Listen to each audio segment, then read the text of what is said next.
I'm going to say something very controversial here. I don't know where we go from here.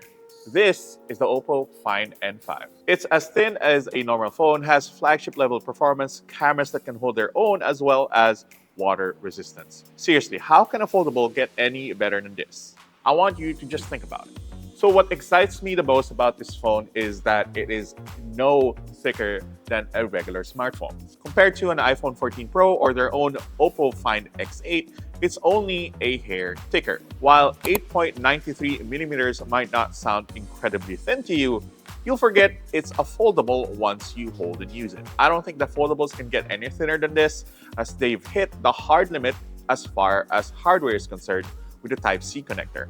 Heck, OPPO had to redesign the Type-C port to even get the phone in this thin, and I think that thinner foldables in the future will have to ditch the port altogether and just go with wireless charging. Now, the only thing I don't like with the design is the fact that the volume and power button sit so high on the right side of the phone.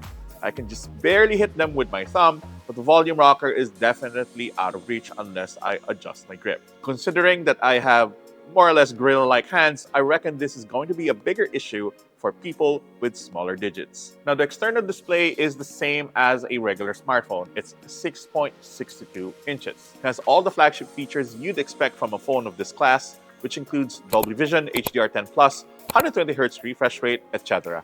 The short story is that this display wouldn't look amiss on a regular, non-folding flagship. If you thought that the display looked great on the outside, wait till you open the phone. Now, despite being the thinnest foldable around when closed, the phone has a huge internal folding display that gives you 8.12 inches of screen real estate when open. That's a bigger screen than an iPad mini. And the icing on the cake here is the fact that the crease is barely noticeable. Now, it's still there if you really want to look for it, but it almost disappears with regular use. My only complaint here is that both the displays aren't as bright as recent offerings from other brands, but that's not really a huge problem unless you spend a lot of time outdoors under direct sunlight. Now, despite being the thinnest foldable in the world, the OPPO Find N5 is tough. OPPO threw everything at the phone to make it durable. Upgraded titanium hinge, IPX6, IPX8, and IPX9 certifications, as well as an inner screen that's 70% stronger than their last foldable. Now, the only thing missing here is proper dust protection, though I've yet to see a foldable with that. Now, OPPO has seen great results from its partnership with Hasselblad, and the success appears to continue with the Find N5. Now, the phone features 3 rear cameras, a 50-megapixel f1.9 main camera with PDAF and OIS, a 50-megapixel f2.7 periscope telephoto lens with 3 times optical zoom, PDAF and OIS, and an 8-megapixel ultra-wide camera. While we haven't fully evaluated the cameras, initial impressions suggest that 2 of the 3 produced excellent results. Images from the main camera are pleasing with a warm and natural aesthetic. Telephoto lens also performed pretty well, capturing impressive photos even in challenging conditions. Now, the ultra-wide lens is the only weak point in the camera system. Detail is lacking, and the dynamic range is pretty disappointing. Now, the OPPO Find N5 uses Qualcomm's newest Snapdragon 8 Elite processor, though it's not the same version found in regular smartphones. The Find N5's chip is a 7-core variant, likely designed to manage heat given the phone's thin profile. Now, aside from that small tweak, the Find N5 boasts all the hardware expected in a modern flagship.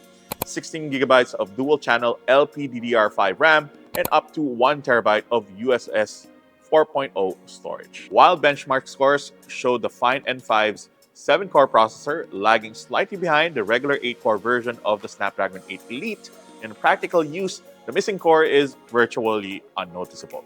The Find N5 handles both apps and games with ease, performing exactly as a flagship should. Now, the phone's 5600 mAh silicon carbide battery, which is split into 2 cells, supports 80-watt SuperVOOC and 50-watt fast wireless charging. Thanks to this large capacity and Qualcomm's efficient new chip, the phone easily lasted a full day, even with heavy use. The OPPO Find N5 is probably the best foldable I've tested this year, and it significantly raises the bar for the form factor. If OPPO Philippines releases it locally, it could easily beat Samsung's Galaxy Z Fold 6, although it's going to be expensive.